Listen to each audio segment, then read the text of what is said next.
The following program is classified MAG. It contains explicit depictions of enthusiasm, passion, heavy metal, flamenco music, classical art, and some disturbingly nerdy music writers.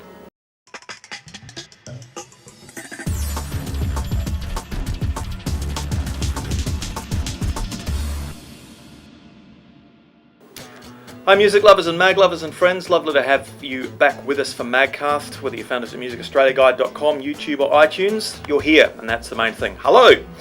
It's springtime, can it only be a few months to Christmas? Pick up a mag and take stock, because there's lots of great music out there to listen to and digest, and we're here to help you through it.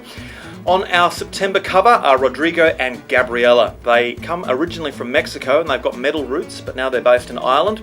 And they play their own fiery, beautiful, inspiring and absolutely fantastic brand of flamenco music. It's still very rooted in metal, and in fact some of the members of Metallica made special mention of some of the versions of their songs that Rodrigo and Gabrielle had covered, so check that out in MAG this month. It's our cover story. Ry Cooder is the icon this month. He's an absolutely visionary musician. His formative years might lie in the 1960s with the Rising Suns and his work with Taj Mahal, but he's been relevant from then to the present day with no exceptions whatsoever. Whatever's been happening in music, you'll find Ry Cooder mixed up in there somewhere. From his collaborations with people like the late Malian guitar master Ali Fakatore, the Buena Vista Social Club of course, or V.M. Bart, the Indian sitar player, Ry Cooder is a genuine investigator and musicologist, and that's why he's our icon this month. He also tours in November. Well, on the 9th of the 9th, 09th, get the joke? Number 9. Do you have the White Album? If you don't, you can now, because all the remastered Beatles works have hit the ground running. And debate, of course, inevitably, is starting to flow about whether the remastered versions are worth it or not. I haven't heard them all, but as an absolute Beatles tragic, I will be. If you've ever wondered what life without the Beatles would have been like, take your peer into MAG this month. There's a special illustration by MAG's designer Guy Shield, which speculates a little bit on what life would have been without the Fab Four from Liverpool, so you can peer into their sliding doors and maybe take a look at some wild Beatle imagination. And now, time for recommends.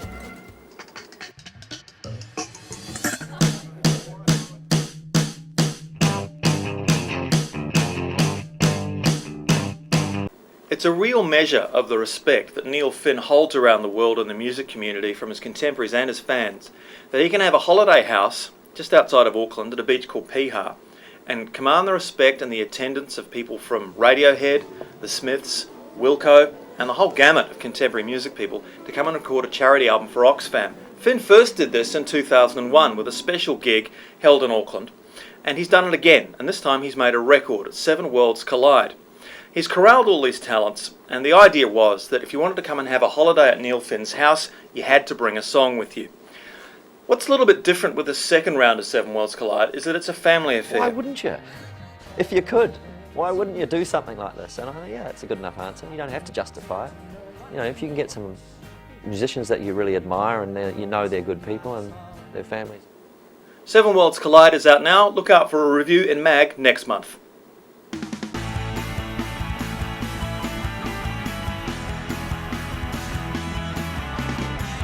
Thanks, Jonathan. Hello and welcome to another month of Tech Mag's MAGcast. This month in Tech Mag, we spoke to up-and-coming pop star Gin Wigmore and New York-based novelist Arthur Phillips about their take on old versus new music tech. Gin is a vinyl girl who doesn't own an iPod, whereas Arthur can't think of a better time to enjoy music than on the road with his earphones in. They battle it out in our feature pages. We also reviewed Olympus's new Pen EP1 camera and Ace's new energy-efficient timeline series of notebooks. In competitions this month, Skull Candy are giving us 10 limited edition headphone sets for the Tech Mag readers who design the best t-shirt design, including the Skull Candy logo. If you haven't got your designs in already, please get them in straight away. Now for a special treat, we have a video message from our own tech head columnist Peter Marks, recorded on the new iPod Nano. Hi, this is the iPod, the 5th generation Nano, and I'm recording the video on the unit itself, so forgive the shaky camera work. It's got the same body as the 4th generation Nano. It's a little shinier this time, but it's still the same thickness, and they've really packed some amazing features into it. It has a larger screen. It's 240 by 376, so it's not bad for watching a TV show. The amazing thing is that it records video, and that's what we're doing now. It's actually 640 by 480 VGA standard, and while you can't edit in the unit, you can delete clips and watch them back, of course. It even has effects like photo booth if you've used the Mac, the various colours and strange effects and everything you get there. Oddly, there's no still camera. I would have liked a still camera, but still it's great fun with the video camera. It's got a microphone, obviously, as you can hear, and it has even a tiny speaker. It's rather tinny though, but it's there. There's an FM radio that uses your headphones as the antenna, and it supports the RDS radio data system for showing information about the station and tracks. It even has a pause button. You can pause FM radio and it will record it into memory for up to 15 minutes. You can't save those recordings, but you can then spool back through them and listen to something that you might have missed. The accelerometer in it, which is normally used for changing screen orientation, also works as a pedometer, so you can enter your weight and it will calculate how much energy you've used up by going for a walk.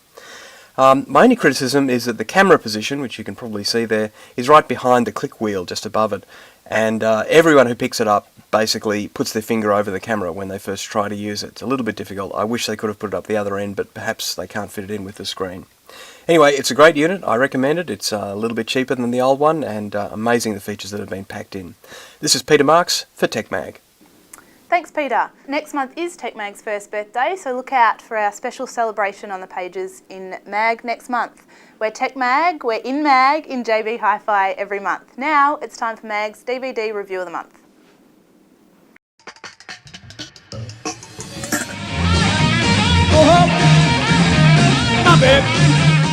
Woodstock. It's the mother of all rock festivals. It seems quite quaint today. There are no massive production values, the sound system is modest at best, everything's done on the fly, extremely loosely, and it's a miracle the whole thing hung together at all.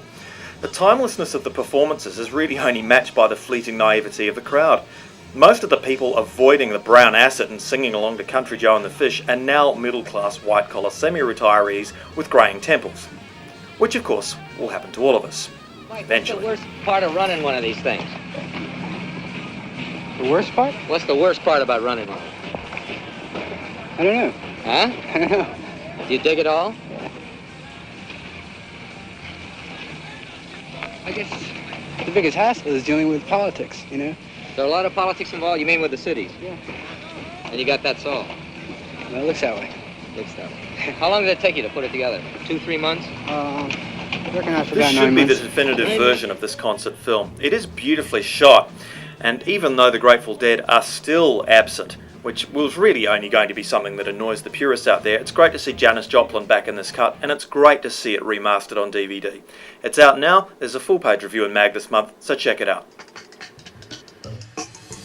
Well, that's MAGcast for another month, and as we head into the spring-winter months, Sprinter, you can pick up Mag and JB Hi-Fi stores everywhere, which are popping up everywhere, aren't they? It's incredible.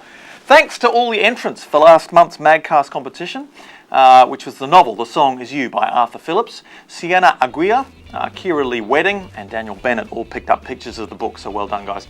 This month we've got 3 DVD copies of Rock Whiz at the Bowl here in Melbourne, featuring Jet, Paul Kelly and a whole swag of other great people. 3 copies on DVD with Thanks to Liberation. Just go to the MAG website and tell us who is the driving force behind 7 Worlds Collide. Coming up in MAG September, Muse tell us all about their new album, The Resistance. We say happy birthday to TechMag. We speak to the bearded Warren Ellis about his film collaborations with Nick Cave. TV on the Radio's Kip Malone fills us in about his Rain Machine solo project. Don't forget, you can subscribe to MAG. It will only cost you $19.95 for an entire year worth of issues. All you have to do is pay us and sit in your front room and wait for it to arrive. It's really not that hard. It's a great deal. Mag is tweeting like a bird at twitter.com/MagOz. Follow us and we might just follow you. Don't forget there's also a video of the day posted every day to musicaustraliaguide.com from now. MAGcast you can subscribe to on iTunes, or you can watch us on Vimeo, YouTube or at musicaustraliaguide.com. See you next month. Enjoy Mag, enjoy the music. We're going to leave you with the new clip from Zoot Woman. It's called We Won't Break. See you next month.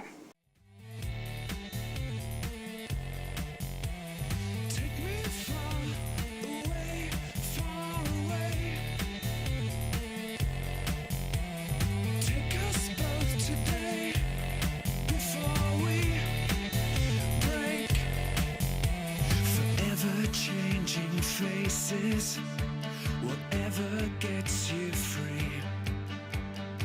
I just can't go on with this uncertainty. What will bring us face to face?